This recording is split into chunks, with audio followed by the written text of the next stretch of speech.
Ladies and gentlemen, welcome back to Full House Games. You're here for round 6, where we see Michael playing mono red versus Brendan, who's playing mono black. And unfortunately, due to some recording issues, we are actually starting from game 2, so they're sideboarding here. You can see the sideboarding notes that Michael has, and Michael did actually win game 1. And you can obviously see that both of these players are quite good. Being on the feature match in round 6 typically means that they are probably 6-0 or 5-1 right up there. 5-1, maybe with 5-0-1 or yes. They're definitely going to be doing something. I would imagine that they're not 6-0 at this point. I would imagine they're probably actually 5-1 because otherwise they're probably just trying to tie it in. If you're 6-0, you just want to double tie and get into the top 8.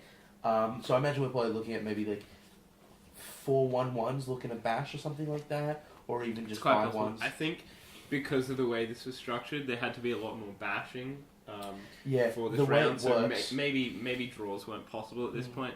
But the way it works is the lower you are in the bracket, the better. So if it's like 6 rounds or something, it's like 64 people. If there's 65 people, that's great because your record doesn't have to be as good. Whereas the next bracket is 128, and we're looking at 120 people, which means your record has to be like X and 1 to get in. Exactly. Like X11s are bashing, and like there are X11s who will not get into this top 8 because it's so cold. It's so close to the threshold of the next barrier. Exactly, and we see a game day champion and a Pro Tour qualifier top 8 for Born of the Gods here. So these players are no strangers to competitive events by the looks of things. So looks like we've got Burn on the left side, from what I can see. Yeah, it's mono red Burn. So and not looking at mono black on the right hand side. So we're not opting for the Boros Burn. I'd probably be bringing in those Duresses if I was Brendan. Now, what advantages does mono red Burn, or is it more creature based or something like that? What advantages does it give over? Because as soon as someone says, "Oh, I'm going to play Burn, but don't want to play Boros Charm," I'm a little bit confused.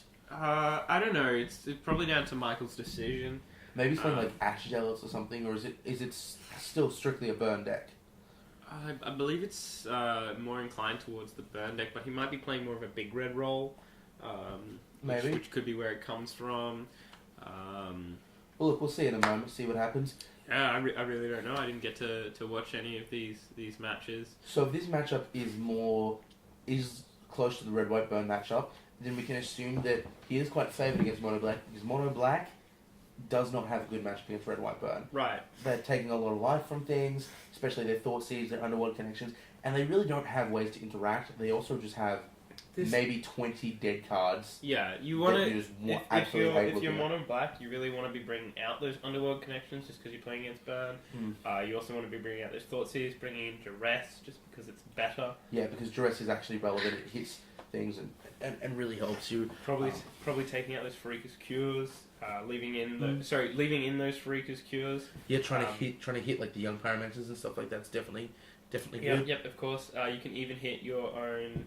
Well, that's how prominent red-white Burn has become. Farika's Cure was never a main board option 2, 3, 4 months ago. It's really only become main board since red-white Burn has just become absolutely it is a tier 1 deck, whereas a couple of months ago it was like this is a cute thing that it's kind of like tier 1.5 and people are doing it.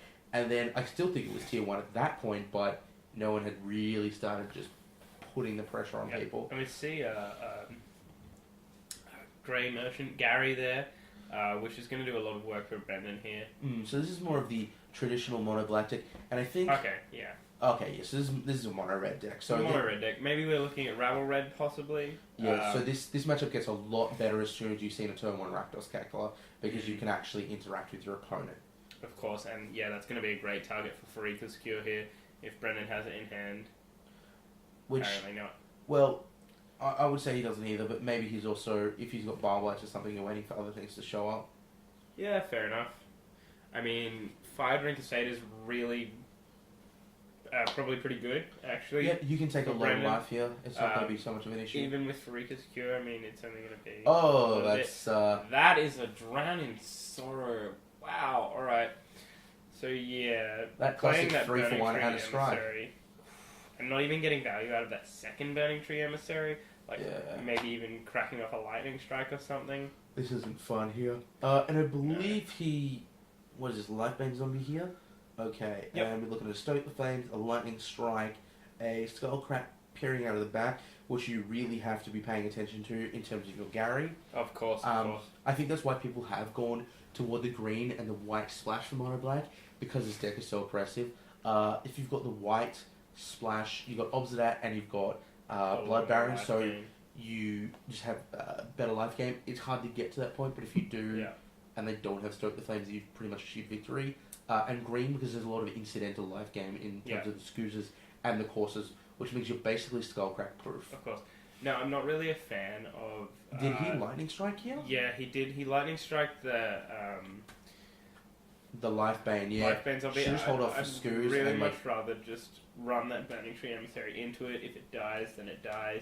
If not, then, you know, you've got a creature up and you just Skullcrack in response to that Gary. It really Maybe he is holding on to the Skullcrack though. Maybe he goes, Gary for 2 life isn't a big deal. If I Lightning Bolt here, it's so it would have been 4 life. If he Lightning Bolts this creature, it's only for 2 life. Then he can hold off for his Skullcrack for bigger Garys. I mean, I guess, yeah, but I'm still not a huge fan of the play when you really want to just be, you know, Lightning Strike straight to the dome, basically. I don't know, this really is more of the creature-based one, where you really have your removal to kind of remove things. Yeah, that's fair enough, that's fair enough. I mean, you have your bolts to remove things. That Drowning Sorrow is a 3 for 1, plus Scry 2 is really bad for Michael here, unfortunately. And look, Michael's probably 5-1, I would assume, or 4-1-1 or something at this point. Leaving in Thoughtseize against Burn. I guess it's less of a burn. I still don't like it either. Yeah. You know, a lot of people make the argument of, if you take a 3 or 4 damage burn spell, it's good. Yeah. But I'm not in that school of camp, and I don't think it's a good play. But I mean, I'm not in that camp at all. I don't think it's good. Yeah. I think the only reason you keep in Thoughtseize is because you don't have other threats. Like if you literally can't bring anything else in, you just leave it in. But that's just sort of that example. No, I'm not sure why there's no 4-drops here. Here we go. Freaker's Cure in response. Good old 2 for 1. Yeah, to the rubber marker. Yeah, that's not fantastic. Okay. And we got a big old DD looks like he's going to end it. 2. So look, I mean, he's obviously 5-1 here, but I'm looking at this aggro deck and it just seems miserable. Like, I don't think that Eidolon of Rebels is really going to do anything for him here, just because he's playing so many, powerful creatures. It's like, sweet, I'll play another DD, beat you for 6 in the air, what are you going to do about it? Like, aggro just seems so miserable in this meta compared to what it was, let's say, last year or the year before that. Last year you had decks like Blitz that could kill you on turn 3. It was ridiculously fast, just a 6/6 champion apparition on turn 2, and maybe swinging it for another 4 power between your Lightning Mauls and your Burning Trees. That was an aggro deck. That was fast. Before that, you had your Delvers and your Zombies just going at it. And you'll note that all of these run extra colors over the top of just Blow. Yeah, all of these are beating hard, and I think those decks were also super powerful because your opponent was looking to get Thragtusk to resolve, and you could kill them before they resolved Thragtusk. Exactly. Here, you're looking at turn 2 courses, and it's just, you're playing a worse deck, and your opponent has better answers. So aggro really just seems miserable, and that's why the mono red deck at the moment is a burn deck, and not a... Like, Azrael is phenomenal, and that's not seeing play. I think Rabble Rouser. Rabble Master? Rabble Red is a pretty decent deck. I'm wondering if it's actually decent, or if it's just seen tons of play recently due to the number of players needing a deck, seeing it, and liking it. That's quite possible, And, that might be why Red's made it so far. They can sort of control that matchup, and maybe Michael has Anger of Gods in sideboard. I know when I played Mono Red, I was running Anger of Gods in sideboard because I was playing a big red sort of deck with some Stormwrath Dragons for Elspeth. But I mean, it was really because I had no other options. But you know, it's not like it's not like it's a terrible deck, and you do have to play to your outs. Stuff like Chandra's Phoenix can be sacrificed to a D-Demon in their turn. Yeah. You bolt them at the end of their turn to get it back, play it again. There's just, I don't know, Red doesn't have the raw power that it did in previous standards. Of course, it doesn't have that just absolutely crack you in the face with, like, turn 4 Hell Rider, turn 5 Thunderhorn Hellkite. Like, there's no... What finisher do you have in Red at the moment? Storm Wrath Dragon, and that's about it. That's about it, and it's just a big 4/4 flyer. I mean, it doesn't have anything over Hell Rider in that aggro deck. Hell Rider represented sometimes 8-9 points of damage the turn it came down. Yeah, it was insane, and you didn't even have to hit. You could just Lava-Rax into the face with what you previously played that turn. Exactly. Whereas, yeah, I mean, obviously he's done well. He did far better than I did. Yeah, myself as well. To be fair, I was also playing Red. That's probably why. But I definitely want to be on the Thoughtseize side, even though I don't think Thoughtseize is good in this matchup. Yeah, I believe Black he's put the just duresses in as well, so he's probably just not had anything else to take out. Yeah, exactly. You know, the Drowning Sorrows come in over, say, Hero's Downfall, just because it's such a blowout for you. I hate to say it, but I think, you know, this is probably Brendan's game. Even after an unfortunate game 1, I just think the board is much better. And there's so much good, just like 2-mana removal. I mean, there were dreaded, absolutely dreaded. You know, Farika's Cure come down and just get be a little 2-for-1 and gain 2 life, which is it's just going to put you further and further ahead in this sort of matchup. I mean, it's just Mono Black is so ridiculously powerful at the moment. Mono Blue, while not such a contender that it used to be, still that's where I want to be if I'm playing sort of a more tempo aggro-ish deck. I think that's very much right. You know, it's a pretty good deck to be at. Yeah. And people were still running it this weekend. Yeah, you get to sculpt your draws. Like, it's not that fantastic because of, say, Deicide and a couple of other things. It's still really good, but I think Rabble Red is faster than I do like Blue. Rebel Red. I think Rebel Master is a great card. Yeah, but I think Thas is pretty good at just sculpting your draws, and then you just drop that Master of Waves, and then Rabble Masters. The sheer number of red could also be the reason that we're seeing a red player play so highly. I mean, exactly. There were a ridiculous amount of people just going, "Well, I showed up and I'm playing red because that's what I could get my hands on." I tried to get Stoke the Flames that day, couldn't. Like, there was 130 people sitting in a room, none of them, 130 players, all grinders, all people who are at a WMCQ because they played a lot of Magic and have a lot of cards, could not get my hand on Stoke the Flames. Of course. Because people were just playing them and everyone was looking for them. Yeah. And I think, like you said, the sheer number of red might be another reason why red has made it to the top. This is more of a creature-based red, so... Probably has a good matchup against the burn, because you can play Raced. Because a turn 1, Rakdos Cackler is going to be swinging for 4 by the time that you've hit me with your Lightning Strike, which is 3. Yeah. And I've already played something else. Rakdos Cackler is 1 mana and will do 2 damage over multiple turns. Exactly. What's the burn player doing? They're playing Shock instead, which is 1 mana, deal 2 now, and will not do... But burn players don't even play Shock, right? They do, yeah. I've seen some decks run without it just because it's not as powerful. It's not crazy good. More play. And, like, Fire Crusader is really the only card that's going to be bad for you in red, and you just take that straight out. But, I mean, yeah, like, the answers are way more powerful when the decks are weaker. Like, Burning, like, just dreaded triple Burning Tree draws and stuff like that. It's like, sweet. Okay, Bile. Yeah. You know, a card that sees a lot of play, not as much as it used to, but still sees play. There's an answer for it. You know? And what are we seeing here? We're seeing a Doomblade on the Fire Crusader. Which he just paid 1 life for as well, to get that extra damage in. So... You probably really want to leave it up just to represent, you know, a lot of things. And you've got a Mutavault in here. So this is... Like, we're on the 3rd turn, and red's done 3 damage. That is nothing. Yeah. Yeah. I like these life-gain zombies staying in, even though you're not playing against green. Like, well, you can take that Burning Tree Emissary if you get lucky. But Yeah. I mean, it's a 3-1 blocker. It trades with every single threat in his deck here, and it makes him burn it out if he wants to. Yeah, exactly.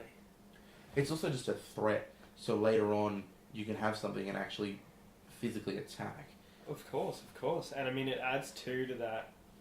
There we go. That Trade. very, very relevant Gary count. And look, I like the mono black player. What's his name again? Sorry. Brendan. Brendan. I like his play there of just block. He knows his position in the game. He knows that he is not the beatdown. I will trade, even though he could crack back for 3 and you'd win the race in the 3v2.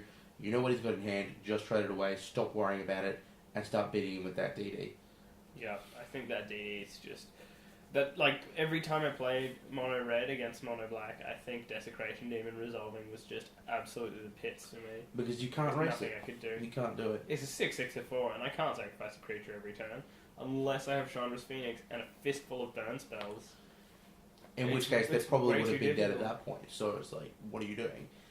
Well, I mean, there's some interaction you can get with a Chandra's Phoenix turn 2, play it, they play their D-Demon, sacrifice my Chandra's Phoenix in their turn, I bolt them in their turn, get it back, and there's some stuff you can do to work around it, but it's not easy at all. You're not having fun if you're doing that.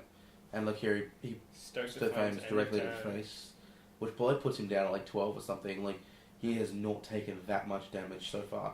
He's taken 1 hit off a Burning Tree, he's taken 1 hit off a Stoke the Flames, and I think that's it. I think he's taken 40. I think he's down to 14.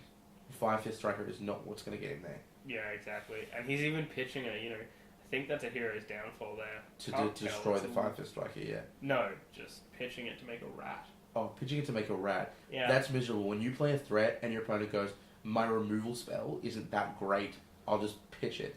Like, your threat is that uninteresting, I'm going to pitch a removal spell. Yeah, exactly. And I think if he plays an extra land... That's actually hilarious. That's a slap in the face. Unfortunately, but, that's your only out, really. Plays another land so he can make a rat and play Mutable and just beat him for a time. Yeah, so you can activate Mutavault, Oh. Doomblade, make a rat, pay Mutavault's cost to itself. Yeah, swing in for 14. Crush. Oh, that's really not good. Well, it depends which side of the table you're sitting on. I think Brendan's really taking it here. Yeah, this game is... And I mean, he may not make the rat here. He may just go, well, I have 10 damage on board. Yeah, what are you going to do? I'll enough? just leave up my disruption, and if you try and do anything else, I'll remove that, and I'll swing back next turn and kill you. Like, I think he's on a 2-turn clock regardless. You may as well just kind of sit it out and... Or look, he might just bust it out here and go for the full 14. Yeah. And I think So what's that card D-Demon left? swung last turn, so 14's going to be lethal, is it not? Sure, it will be, yes. Yeah. I mean, if he goes to bust it... I think he's got a Skull Crack in hand and Yeah. a Rollout Marker by the looks of things. I think if you're on Brendan's side here, you're just playing around like Lightning Ball and stuff, or Lightning Strike or whatever, because they can just do it in response to the first discard, and then remove it. So you're not going to quite get there, but you've gone all in. I still think you win at that point, but it's like you're going to win either way. May as well pick the slightly safer route. Yeah. It's not even a blight if he does have the burn spell. It's just a slight annoyance, but. Yeah, I don't think this is going Michael's way. Unfortunately, flooding into 5 land is nothing you want to do in a mono red deck, and I think it's just unfortunate that that things have happened the way they have. I still think it's literally just a matter of the matchup being absolutely terrible for him.